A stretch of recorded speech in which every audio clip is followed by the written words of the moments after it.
എല്ലാവർക്കും ഒരിക്കൽ കൂടി പുതിയൊരു വീഡിയോയിലേക്ക് സ്വാഗതം.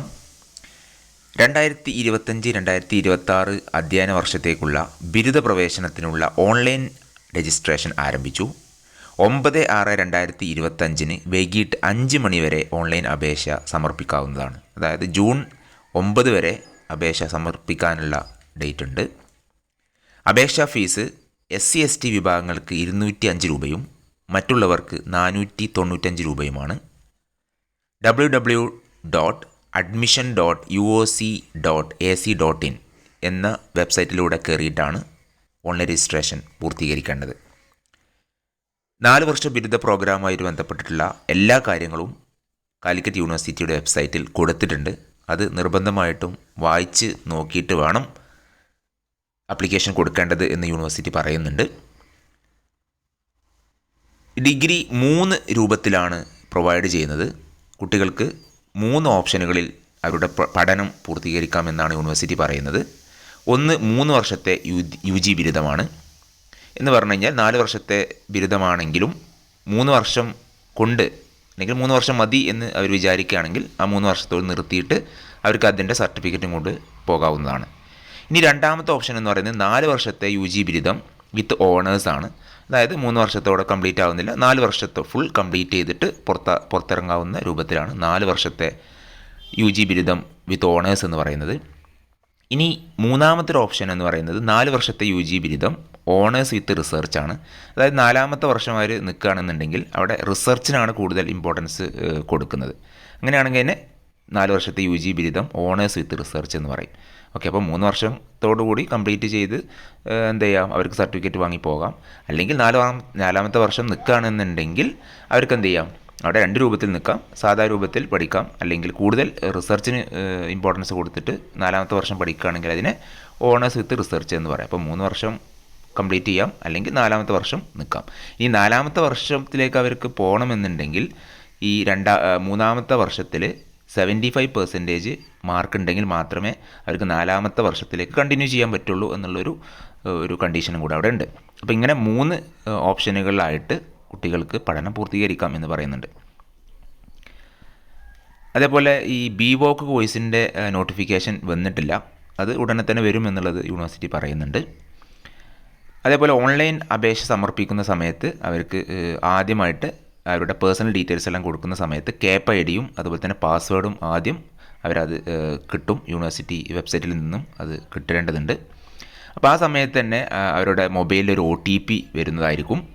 ആ OTP കൊടുക്കുമ്പോഴാണ് നമുക്ക് ഈ CAP ID-യും അതുപോലെ തന്നെ പാസ്വേഡെല്ലാം നമുക്ക് ലഭിക്കുക. അതുകൊണ്ട് തന്നെ ഈ മൊബൈൽ നമ്പർ കൊടുക്കുന്ന സമയത്ത് സ്വന്തം മൊബൈൽ നമ്പറോ അല്ലെങ്കിൽ പാരൻറ്റിൻ്റെ മൊബൈൽ നമ്പറാണ് നിങ്ങൾ കൊടുക്കേണ്ടത്. കാരണം അത് നിങ്ങൾ അഡ്മിഷൻ പ്രോസസ്സ് കംപ്ലീറ്റ് ചെയ്യുന്നത് വരെ നിങ്ങൾ അതുമായിട്ട് ബന്ധപ്പെട്ട എല്ലാ മെസ്സേജുകളും ആ ഒരു മൊബൈൽ നമ്പറിലേക്കായിരിക്കും വരിക എന്നുള്ളതുകൊണ്ട്. അതേപോലെ തന്നെ ഈ CAP ID-യും അതുപോലെ തന്നെ നിങ്ങളുടെ പാസ്വേഡും അത് നിങ്ങൾ എന്ത് ചെയ്യുക, സീക്രട്ടായിട്ട് തന്നെ നിങ്ങൾ സൂക്ഷിച്ച് വെക്കാൻ ശ്രദ്ധിക്കുക.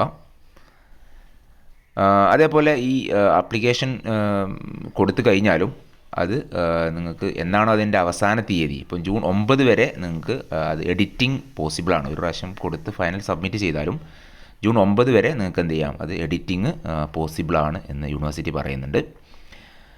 അതേപോലെ തന്നെ ഏറ്റവും അവസാനത്തെ സ്റ്റെപ്പിലാണ് നിങ്ങൾ ഫീസ് അടക്കേണ്ടത്. ഫീസ് ഏറ്റവും അവസാനമാണ് അടക്കേണ്ടത്. അതേപോലെ തന്നെ സേവ് ആൻഡ് പ്രൊസീഡ് എന്ന് പറയുന്ന ബട്ടൺ അമർത്തിന് എല്ലാ ഡീറ്റെയിൽസും കൊടുത്തതിന് ശേഷം സേവ് ആൻഡ് പ്രൊസീഡ് പ്രസ് ചെയ്യുന്നതിന് മുമ്പായിട്ട് നിങ്ങൾ കൊടുത്ത എല്ലാ വിവരങ്ങളും ശരിയാണെന്ന് ഉറപ്പ് വരുത്തിയിട്ട് വേണം സേവ് ആൻഡ് പ്രൊസീഡ് കൊടുക്കാൻ. അതിനുശേഷം നിങ്ങൾക്ക് ഫീസ് മേലെ പറഞ്ഞ പോലെ ഫീസ് അടക്കാം. അതിനുശേഷം വീണ്ടും നിങ്ങൾക്ക് വീണ്ടും റീലോഗിൻ ചെയ്തതുകൊണ്ട് നിങ്ങൾക്ക് എന്ത് ചെയ്യുക, അപേക്ഷയുടെ പ്രിൻ്റ് ഔട്ട് എടുത്തു വെക്കാവുന്നതാണ്. അപ്പോൾ ഈ ഒരു പ്രിൻ്റ് ഔട്ട് ലഭിക്കുന്നതോടുകൂടി മാത്രമാണ് നിങ്ങൾ അപേക്ഷ പൂർണ്ണമാകുന്നുള്ളൂ. നിങ്ങൾ ആപ്ലിക്കേഷൻ പ്രോസസ്സ് പൂർണ്ണമാകുന്നത് നിങ്ങൾ ആ ഒരു പ്രിൻ്റ് ഔട്ട് എടുത്തു വെക്കുന്നത് കൂടി മാത്രമാണ്. അപ്പോൾ അത് ശ്രദ്ധിക്കേണ്ടതുണ്ട്. പ്രിൻ്റ് ഔട്ട് കിട്ടി എന്ന് നിങ്ങൾ ഉറപ്പ് വരുത്തണം. അതേപോലെ തന്നെ അപേക്ഷകർ ഓൺലൈൻ രജിസ്ട്രേഷൻ സമയത്ത് നൽകുന്ന NSS, NCC തുടങ്ങിയ വെയിറ്റേജ്, നോൺ ക്രിമിലെയർ, EWS സംവരണ വിവരങ്ങൾ, ഈ കാര്യങ്ങളെല്ലാം നിങ്ങൾ കൃത്യമായിട്ട് ഓൺലൈൻ ആപ്ലിക്കേഷൻ കൊടുക്കുന്ന സമയത്ത് ശ്രദ്ധിക്കണം. അതേപോലെ തന്നെ അതിൻ്റെ ഡീറ്റെയിൽസ്, സർട്ടിഫിക്കറ്റുകൾ നിങ്ങൾ കോളേജിൽ ഏത് കോളേജിലാണോ ജോയിൻ ചെയ്യുന്നത് ആ സമയത്ത് അത് ഫിസിക്കൽ വെരിഫിക്കേഷൻ നടത്തുകയും ചെയ്യും. അതുകൊണ്ട് അത്തരം സർട്ടിഫിക്കറ്റുകൾ NCC NSS സർട്ടിഫിക്കറ്റുകൾ ഉണ്ടെങ്കിൽ മാത്രമാണ് നിങ്ങളത് ഓൺലൈനായിട്ട് കൊടുക്കുന്ന സമയത്ത് അത്തരം വിവരങ്ങൾ കൊടുക്കേണ്ടത്. അതേപോലെ തന്നെ ഈ കമ്മ്യൂണിറ്റി കോട്ടയിൽ പ്രവേശനം നൽകുന്ന കുട്ടികൾ അത്തരം കാര്യങ്ങളും ശ്രദ്ധിക്കേണ്ടതുണ്ട്. പിന്നെ മാക്സിമം 20 ഓപ്ഷൻസ് വരെ കുട്ടികൾക്ക് കൊടുക്കാൻ പറ്റുമെന്ന് പറയുന്നുണ്ട്. 20 കോളേജുകളിൽ വരെ ഓപ്ഷൻ കൊടുക്കാം. ഇപ്പോൾ നിങ്ങൾക്ക് 5 കോളേജുകളെ കൊടുക്കാൻ താല്പര്യമുള്ളെങ്കിൽ 5 കൊടുക്കാം. പക്ഷേ മാക്സിമം 20 കോളേജിൽ വരെ ഓപ്ഷൻ കൊടുക്കാൻ പറ്റുമെന്ന് പറയുന്നുണ്ട്. അതുപോലെ തന്നെ കമ്മ്യൂണിറ്റി കോട്ടയിൽ വരുന്ന കുട്ടികളുണ്ടെങ്കിൽ അപ്പോൾ അവർ ഈ 20 കോളേജ് സെലക്ട് ചെയ്യുമ്പോൾ ആ 20 കോളേജിൽ അവർ ആ കമ്മ്യൂണിറ്റി കോട്ടയിൽ വരുന്ന കോളേജ് കൂടെ ഉൾപ്പെടുത്താൻ ശ്രമിക്കണം. ഓക്കെ, അപ്പോൾ അതാണ് അതിൽ ശ്രദ്ധിക്കേണ്ട കാര്യമെന്ന് പറയുന്നത്. അതേപോലെ തന്നെ ഈ പറഞ്ഞ ഓൺലൈൻ അപേക്ഷയുടെ പ്രിൻ്റ് ഔട്ട് യൂണിവേഴ്സിറ്റിയിലേക്കോ കോളേജിലേക്കോ അയക്കേണ്ട ആവശ്യമില്ല.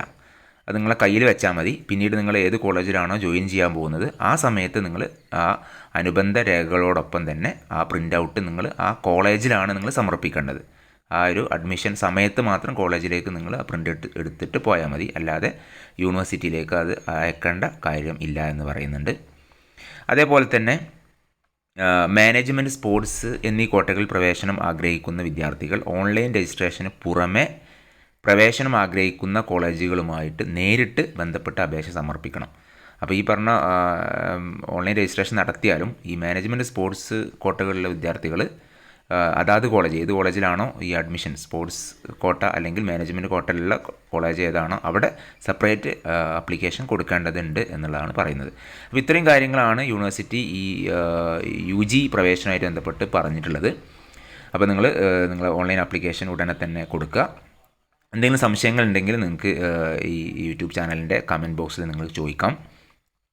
അതുപോലെ തന്നെ ഇതിന് തുടർന്നുള്ള വിവരങ്ങൾ ഈ ഒരു നമ്മുടെ ചാനലിൽ തന്നെ നമ്മൾ അപ്ലോഡ് ചെയ്യുന്നതായിരിക്കും. അപ്പം ഇതുവരെ നിങ്ങൾ ചാനൽ സബ്സ്ക്രൈബ് ചെയ്തിട്ടില്ലെങ്കിൽ ചാനൽ സബ്സ്ക്രൈബ് ചെയ്ത് കൂടെ കൂടിക്കോ. അപ്പോൾ ഇത്തരം വിവരങ്ങൾ നിങ്ങൾക്ക് വീണ്ടും ലഭിക്കുന്നതിന് വേണ്ടിയിട്ടാണ് അങ്ങനെ പറയുന്നത്. അപ്പോൾ അടുത്ത വീഡിയോയിൽ വീണ്ടും കാണാമെന്ന പ്രതീക്ഷയോടെ നന്ദി, നമസ്കാരം.